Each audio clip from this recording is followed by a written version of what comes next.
Good day mga ka-Your Homes. Dito tayo ngayon sa Barangay Muzon, Naik, Cavite.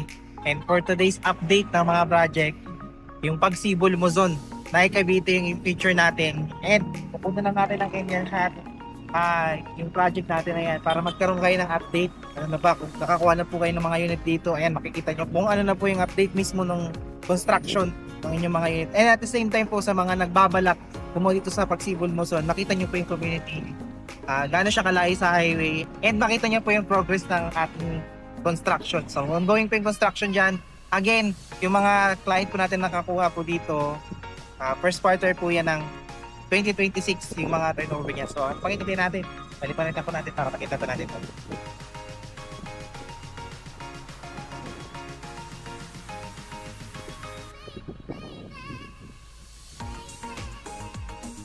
So ito po yung ating landmark, yung Clean Fuel. From Clean Fuel, meron tayong sariling access or yung sariling daan papunta po dun sa project. So yan, makapansin nyo dito na as of September 2025, ayan po yung progress ng construction natin dito sa site. And as you can see, no, ang bilis talaga nila magtrabaho. Yung mga unang block natin sa para po ng subdivision, tapos na po. So yung mga sa likod na lang yung ongoing dito na ino-construct. Yan, papakita ko lang po sa inyo.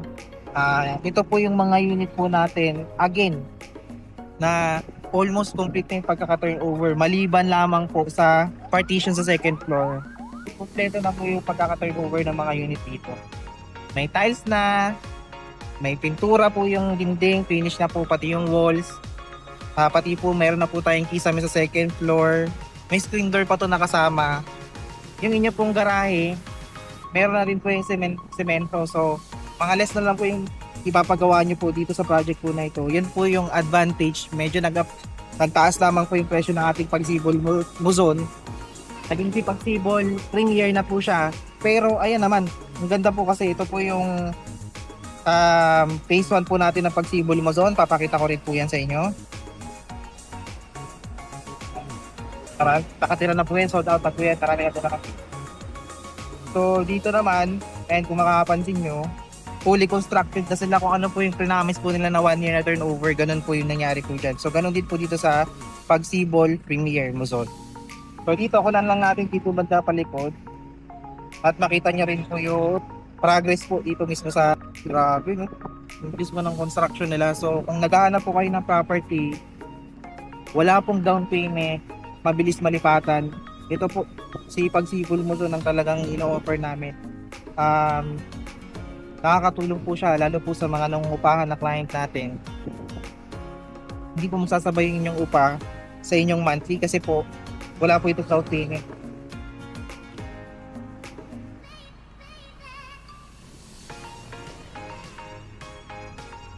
Tunan natin ng papaganito para po makita nyo at naikot natin ng kaunti. And so, ang bilis talaga po nilang magtayo, no? Parang nag-start lang po sila parang 1 year ago at isang taon pa lang. Dami na po natin nakikita mismo sa project.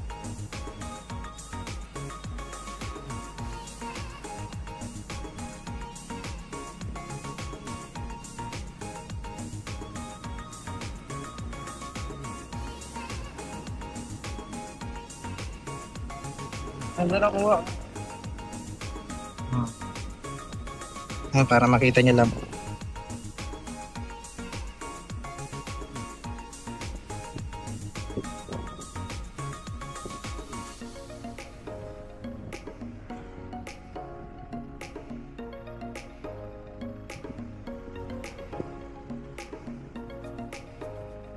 Yan lang naman po yung update po natin. Again, no down payment po ang ating project po na ito.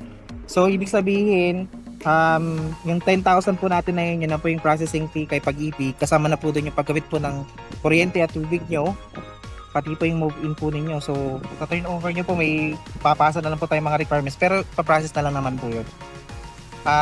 Hidden charges, wala naman po yan. Maliban po sa amilyar, yung babayaran nyo po ng tax ng inyong property. And yung inyong monthly dues. So ang nag-average po ng monthly dues po dito around 400 to 500 kasi po malaki pa yung community nyo. Para naman po yun sa security at sa basura, something. So sa homeowners association nyo, kayo na po yung mag-usap po niyan.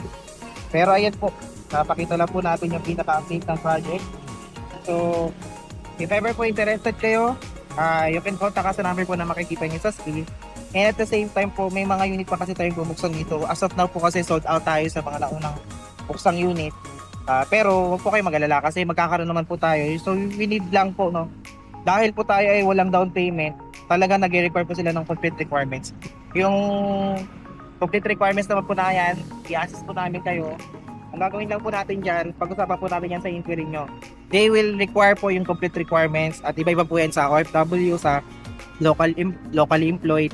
Pag-usapan po natin yan, tutulungan po namin kayo.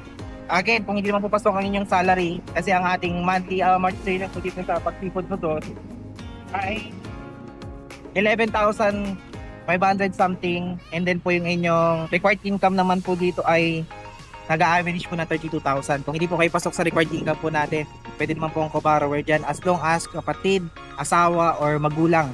Yan po yung tinatanggap po natin na co-borrower dito po sa pagsipon mo. So, bakit po ganun? Yun po kasi kaya mabilis po yung process, yan lang po yung i-require po nila. Complete requirements and at the same time kung hindi po pasok yung ating co-borrower ay needed po na first degree po natin. So, yun na po yung itubot po natin. Pero ngayon po, tinatanggap po natin ng mga VA.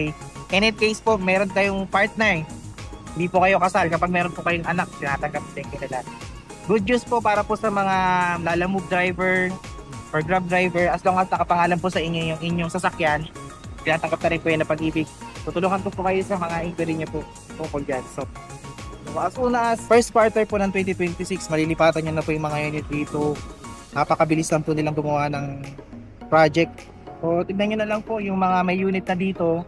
Kung yung mga unit po ninyo nakatayo na, yan, nakita po natin yung sa area shot. So, around 2 kilometers lang po ito from the highway.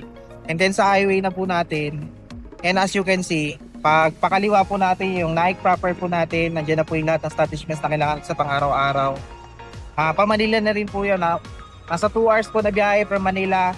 Diyan sa highway po natin, may PITX na rin po na bus, na sasakyan, mga tricycle, may jeep din po.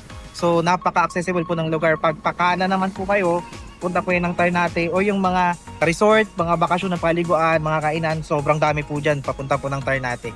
So kung gusto nyo po ng pasyalan, napakalapit na rin po. At saka ang ganda pa po ng location, because parang probinsya type pa rin po tayo at maliwalas po yung hangin.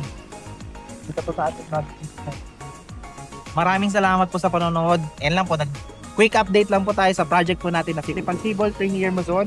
As of September 2025, ayan po yung update ng ating project at yan na po yung progress.